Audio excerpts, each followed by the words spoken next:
Luke 13. The crippled woman and the narrow door. Jesus was teaching in a synagogue on the Sabbath when he saw a woman who had been crippled by an evil spirit for 18 years. She was bent completely double and couldn't straighten up at all. When Jesus saw her, he didn't wait for her to ask. He called her forward and said, "Woman, you are set free from your infirmity." He put his hands on her, and instantly she stood up straight and began praising God. The synagogue leader was furious because Jesus had healed on a day of rest. He told the crowd, "There are 6 days for work, so come and be healed on those days." Jesus called out the hypocrisy on the spot.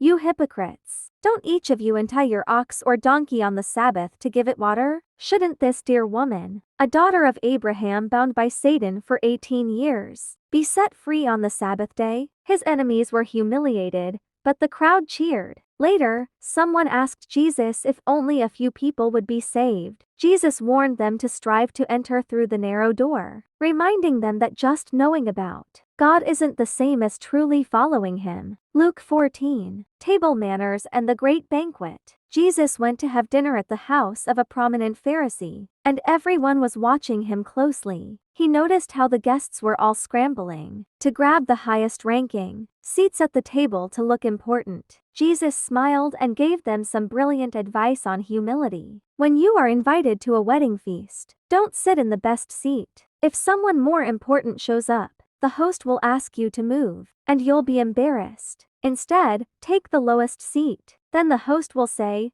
"Friend, move up to a better place," and you will be honored in front of everyone. Then he told the parable of the great banquet. A man prepared a massive feast and sent his servant to tell the invited guests, "Come, everything is ready."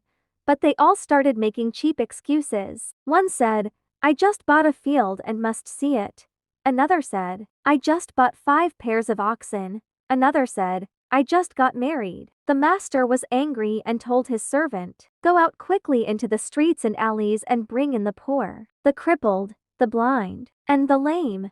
When there was still room, he said, "Go out to the highways and hedges and compel them to come in, so that my house will be full." Jesus ended the chapter with a heavy reminder. Following him means putting him first above everything else, even our own comfort. God's kingdom flips the world's logic completely upside down. In Luke 13 and 14, Jesus shows us that the proud will be humbled, the humble will be lifted up, and the people the world ignores are the very guests God wants at his dinner table. Following him isn't a casual hobby. It requires our whole hearts, but the feast at the end is entirely worth it. Solo mission. Isaiah 14, 15 and 16.